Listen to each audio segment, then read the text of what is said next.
بسم اللہ الرحمن الرحیم۔ صبح صبح کشتی میں شور اٹھا کہ میں لٹ گیا، میں برباد ہو گیا، میں تباہ ہو گیا۔ سنتے ہی سنتے یہ بات لوگوں تک پہنچ گئی تو لوگ ایک جگہ جمع ہو گئے اور ایک دوسرے سے پوچھنے لگے کہ کیا ہوا، لیکن کسی کو معلوم ہوتا تو وہ کچھ بتاتا۔ وہ شخص کچھ نہ بتا رہا تھا لیکن صرف ایک ہی رٹ لگا رہا تھا کہ میں غریب لٹ گیا، برباد ہو گیا، میں تباہ ہو گیا۔ لوگوں نے اسے سمجھا بجھا کر بٹھایا اور پوچھا کہ کیا بات ہے، تو اس شخص نے کہا کہ کسی نے میری اشرفیوں کی تھیلی اچک لی ہے۔ رات تک وہ تھیلی میرے پاس تھی، لیکن اس کے بعد کسی نے اس کو اچک لیا ہے۔ سب بہت پریشان ہوئے، سب کو سن کر بہت افسوس ہوا۔ تو آخر پوچھنے والوں نے اس سے پوچھا کہ اس میں کتنے اشرفیاں تھیں، تو اس شخص نے کہا کہ میرے تھیلی میں 1000 اشرفیاں تھیں، وہ میری پوری زندگی کی کمائی تھیں، میں غریب شخص تھا۔ یہ بات کیونکہ وہ جہاز بہت بڑا تھا، اس میں بچے بھی تھے، بوڑھے بھی تھے، عورتیں بھی تھیں، وہاں پر ایک عالم فاضل بھی تھے۔ یہ بات پورے جہاز میں پھیل گئی تو کچھ لوگوں نے مل بیٹھ کر جہاز کے مالک سے بات کی، تو اس نے کہا کہ اگر وہ اشرفیاں جہاز میں ہی ہیں تو مل جائیں گی، ہم سب کی تلاشی لے لیتے ہیں۔ آخر سب کی کڑی نگرانی میں تلاشی ہوئی، لیکن وہ اشرفیاں کہیں سے نہ ملی۔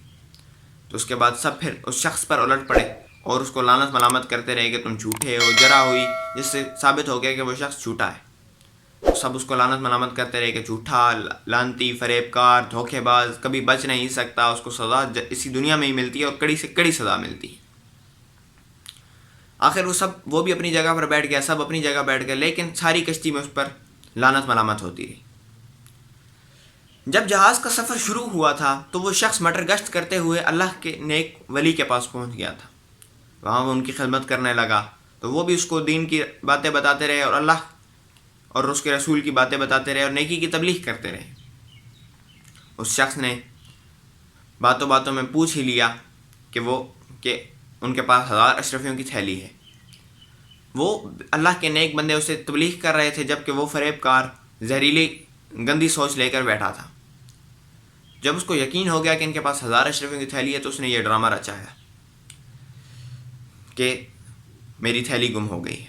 جب جہاز کا سفر ختم ہوا، کشتی کنارے سے لگ گئی تو اس شخص نے عالم کے پاس گیا اور کہا کہ آپ نے مجھ سے جھوٹ بولا تھا کہ آپ کے پاس تھیلی ہے۔ تو انہوں نے فرمایا نہیں۔ تو اس شخص نے کہا کہ وہ پھر آپ نے تھیلی کدھر کی؟ تو انہوں نے کہا کہ میرے نیکی کا بدلہ برائی سے دینے والے میرے ظالم دوست، جب میں نے دیکھا کہ تم نے تھیلی کا شور مچایا تو میں سمجھ گیا کہ تم نے یہ سارا ڈرامہ میری تھیلی کو ہتھیانے کے لیے رچایا ہے۔ تو میں نے سوچا کہ جب تلاشی میں میری باری آئے گی، جب وہ تھیلی میرے پاس سے نکل آئے گی تو سب لوگ مجھ پر لعنت ملامت کریں گے۔ صلح صفائی کا موقع تو بعد میں آئے گا، سب پہلے تو مجھ پر لعنت ملامت شروع کر دیں گے، اور عزت ایک آبگینہ ہے۔ تو میں نے وہ تھیلی چپکے سے دریا میں ڈال دی۔ اس شخص نے کہا آپ نے اپنا اتنا بڑا نقصان کر دیا۔ تو انہوں نے فرمایا نہیں، عزت ایک بہت بڑا آبگینہ ہے، میں نے اس کو بچایا۔ دولت تو آنے جانے والی چیز ہے، عزت ایک آبگینہ ہے اور نازک آبگینہ ہے جو ایک دفعہ چلا جائے تو واپس نہیں آتا۔ اور یہ جملہ کہنے والے امام بخاری رحمۃ اللہ تعالی علیہ۔ مزید اچھی ویڈیوز کے لیے اس چینل کو سبسکرائب کریں اور اس ویڈیو کو دوسروں کے ساتھ شیئر کریں۔ شکریہ۔